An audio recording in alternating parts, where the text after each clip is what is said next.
World War I, often called the Great War, remains one of the most transformative and devastating conflicts in human history. It was the war that shattered empires, redrew maps, and altered the trajectory of the 20th century.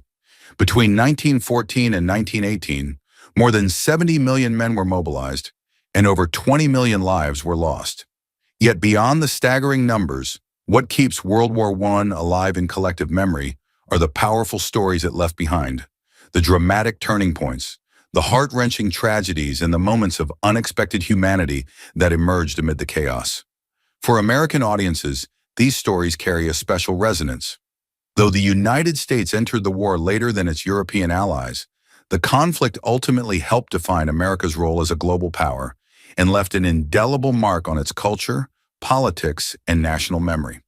To truly understand the impact of World War I, it is worth looking not only at the statistics and treaties, but at the defining events that shaped its course. Some of these moments came with thunderous violence, such as the great battles of Verdun and the Somme. Others carried an almost poetic irony, like the spontaneous Christmas truce that briefly silenced the guns.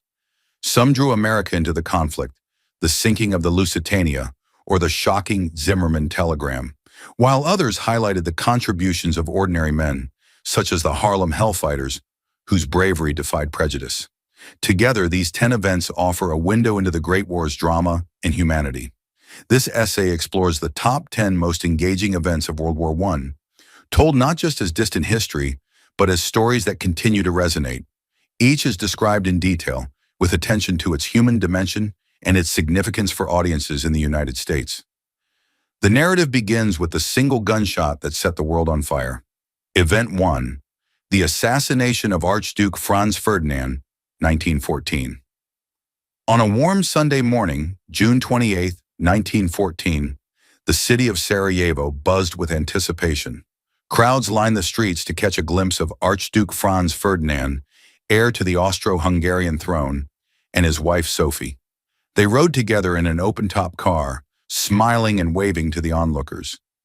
To the citizens, it was a royal procession. To the world, it would become the spark that ignited a global inferno.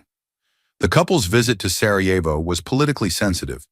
Austria-Hungary's hold over the Balkans was deeply resented by many Serbs, and a secret group of nationalist radicals known as the Black Hand was determined to make a statement. Among them was a 19-year-old student named Gavrilo Princip, a young man consumed by anger at imperial domination and by dreams of Serbian independence. The conspirators had a plan, but it was clumsy. That morning, one attacker hurled a grenade at the Archduke's car. It bounced off and exploded behind the vehicle, injuring bystanders but leaving Franz Ferdinand unharmed. Shaken yet resolute, the Archduke insisted on continuing his duties. Most might have seen this as survival, a brush with death, but the day's tragic destiny had not yet played out. Later, as Franz Ferdinand decided to visit the hospital to see the wounded, his driver took a wrong turn onto a side street. By chance, Princip was standing nearby. Fate handed him the opportunity he thought had slipped away. He stepped forward, pulled out a pistol, and fired 2 shots. One struck Sophie, the other hit Franz Ferdinand. Within minutes, both lay dying in the back of their car. The Archduke's last words, according to witnesses, were whispered to his wife. "Sophie, don't die. Stay alive for the children." What might have been remembered as a tragic regional assassination became instead the trigger for a worldwide catastrophe. Austria-Hungary, backed by Germany, blamed Serbia. Russia declared support for Serbia, France aligned with Russia, and Britain joined in as the alliances of Europe locked into motion. Within weeks, war engulfed the continent. For Americans in 1914, this was a European crisis. Tragic, yes, but far away. The United States had no interest in becoming entangled in the old world's quarrels, yet the chain reaction set off by those 2 bullets in Sarajevo would eventually draw America across the Atlantic. By 1917, American soldiers would be fighting and dying in France because of a teenager's gunshots in Bosnia. The assassination of Archduke Franz Ferdinand remains one of history's most dramatic examples of how a single act can change the world. The story itself, an open car, a wrong turn, a nervous young assassin, and the deaths of a royal couple, reads like a scene from a tragic play. but its consequences were anything but theatrical. The deaths of Franz Ferdinand and Sophie opened the gates to a war that consumed millions. Event 2. The Christmas Truce, 1914. By December of 1914, the war was only a few months old, but already it had revealed its terrible nature. The initial excitement of young men rushing to enlist, convinced they would be home by Christmas, had dissolved into mud, blood, and despair. Across the Western Front, soldiers were trapped in trenches, enduring freezing rain, lice, rats, and the unending roar of artillery. Hope was scarce, and the thought of celebrating Christmas in such misery seemed almost cruel. Yet in the most unlikely way, Christmas of 1914 produced one of the most remarkable and heart-touching events in the history of warfare. On Christmas Eve, German soldiers near Ypres in Belgium began singing Stille Nacht, the song Americans know as Silent Night. Their voices carried across no man's land, the deadly stretch of barbed wire and mud that separated them from the British. The British troops listened in silence, then responded by singing English carols of their own. Slowly, candles appeared along the parapets. What began as music soon turned into gestures of peace.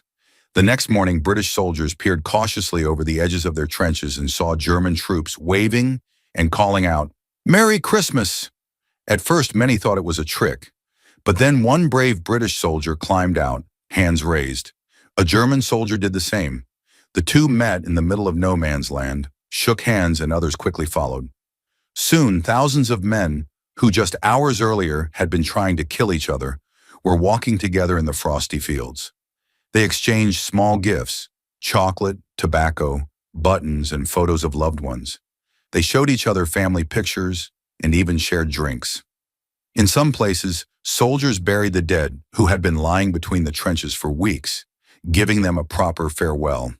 And in one of the most famous moments, they played soccer with makeshift balls, laughing and cheering as though the war had vanished for a day. For those who lived it, the Christmas truce was unforgettable. Private Frederick Heath, a British soldier, later wrote, "There was not an atom of hate on either side that day, and it was one of the highlights of my life." The war would return with brutal force the next morning, but for that brief pause, humanity triumphed over hatred. For Americans, this story resonates deeply because it speaks to universal values: faith, family, peace, and the power of human connection, even in darkness. It reveals that even in a world torn apart by politics and violence, ordinary men longed for the same comforts: warmth, friendship, and home. In a conflict that often seems defined only by horror, the Christmas truce remains a heart-touching reminder that the human spirit cannot be fully crushed by war. Of course, military leaders were horrified. Generals on both sides quickly issued orders forbidding such truces in the future, fearing they would weaken the will to fight. And indeed, similar large-scale Christmas truces never happened again. The following years brought poison gas, machine guns, and battles of unimaginable slaughter. But the memory of that night endured.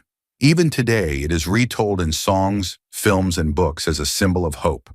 For U.S. audiences, the Christmas truce speaks to the American belief in the dignity of the individual and the power of ordinary people to act with compassion despite circumstances.